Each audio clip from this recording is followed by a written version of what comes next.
Hello everybody, this is Fernando for the latest gaming and chatting video. Alright, let's go ahead and let's continue the wonderful book, Horror Video Games, Essays on the Fusion of Fear and Play by Bernard Perrin. We had just wrapped up the last set of parts that were the introduction. Now we're going to go ahead and start some chapters. Although I don't think that these are numerical chapters, they just mainly are chapters of segments. So in this case, I'm just going to feature this part here, and then whenever it goes to a next segment, I'll feature it in another set of videos.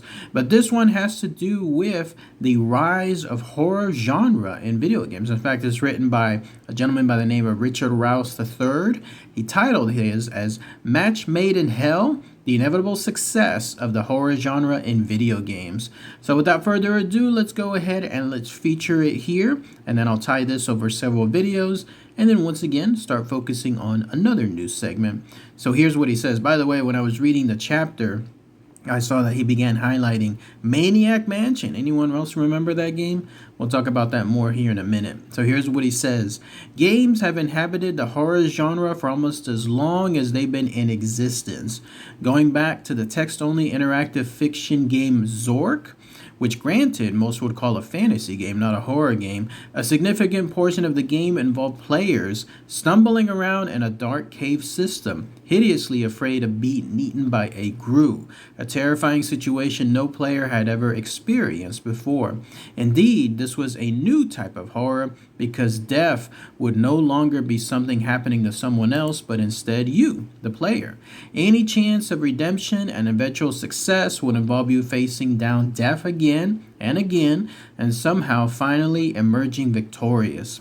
The horror games kept going from there, from one of the first graphical adventures, Mystery House, to the more overt horror of Infocom's The Lurking Horror, to the horror parody of Maniac Mansion, to Alone in the Dark, to Resident Evil, to Fear, First Encounter Assault Room, to Dead Space. It isn't by accident that so many games have found success in the horror setting. The goals of video games and the goals of horror fiction directly overlap, making them idle bedfellows. Indeed, when I started out designing and writing the action horror game The Suffering, I didn't yet realize just how useful the conventions of horror could be to the inherently constrained and unrealistic world of a video game.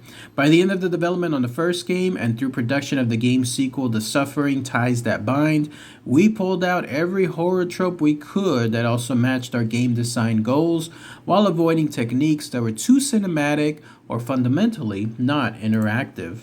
The horror genre embraces disturbing content and twisted subject matter. This material inherently limits the potential audience, as the mass market gamers who pick up the squeaky clean space opera of Halo, combat involved, or the amusing virtual dollhouse of The Sims don't want anything to do with warped nightmares or wading through lakes of blood. Yes, the marriage of horror and games just seems too perfect for designers to avoid. And still, there's also a lot of room to continue to evolve the horror game, to move it away from just emulating horror in the media and instead to employ the genre to explore the dark corners of humanity in ways that no other medium can.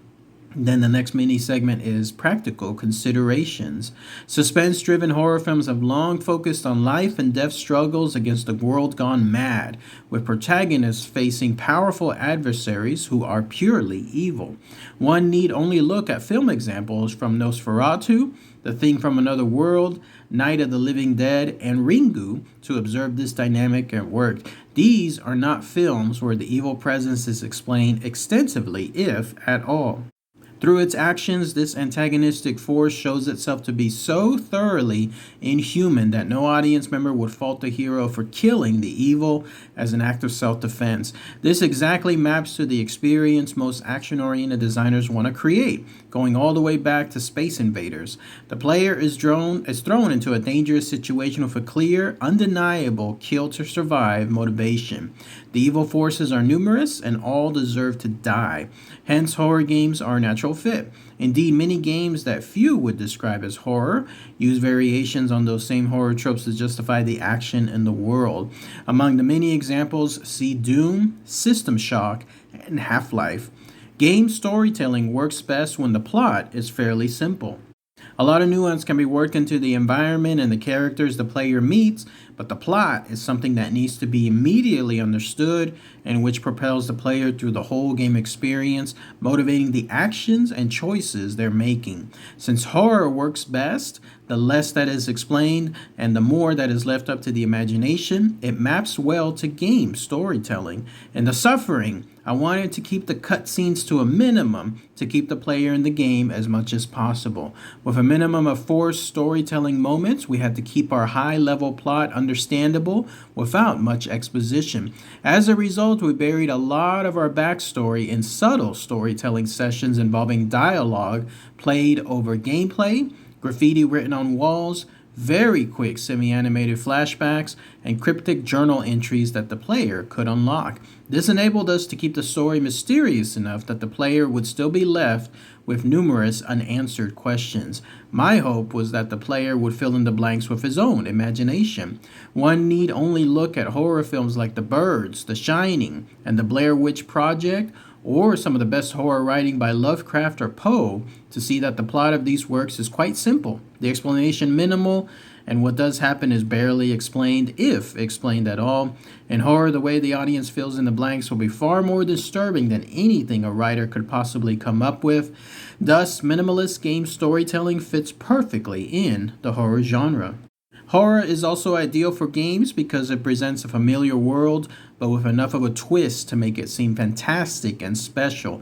Horror stories are typically set in a highly recognizable set of locations that players can identify, but which have been invaded by some evil force. This force has often altered the rules of the world in some way. Thus, horror can be used to introduce unique gameplay mechanics based on this altered reality. Military shooters or open world crime games set in very recognizable spaces will always feel pretty similar to each other purely on the level of mechanics due to the realistic enemy combatants and weaponry at the player's disposal. A horror game can introduce a supernatural element which justifies why the player has unique abilities, why he is hearing the thoughts of others, why bizarre enemies can materialize out of nowhere, and so forth.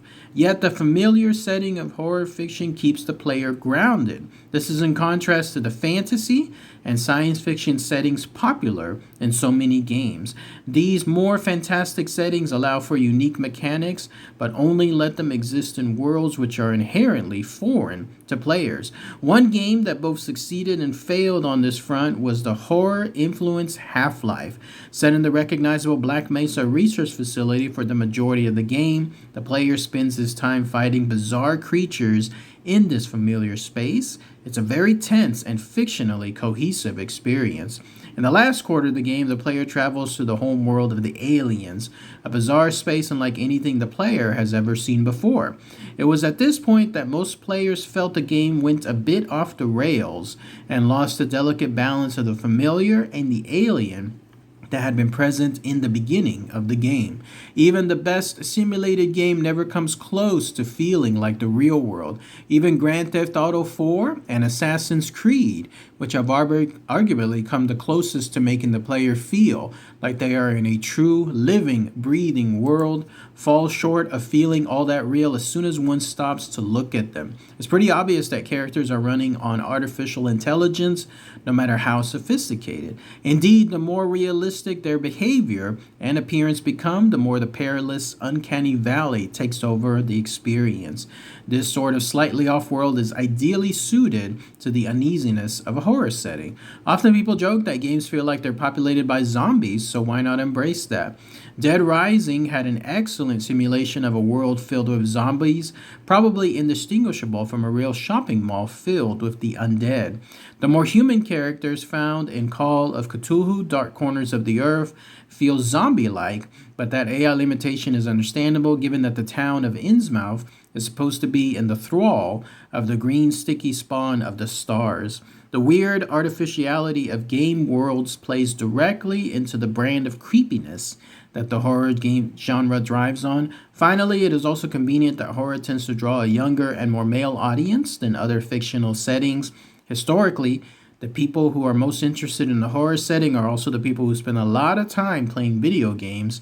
This simple market reality helps keep the horror genre financially viable and subsequent horror games inevitable. And with that, let's go ahead and let's pause it here, and then we'll continue the rest of this quote unquote chapter within some of the other parts. So let's talk about it here. So yes, it looks like Richard Rouse was one of the developers of The Suffering. How cool is that?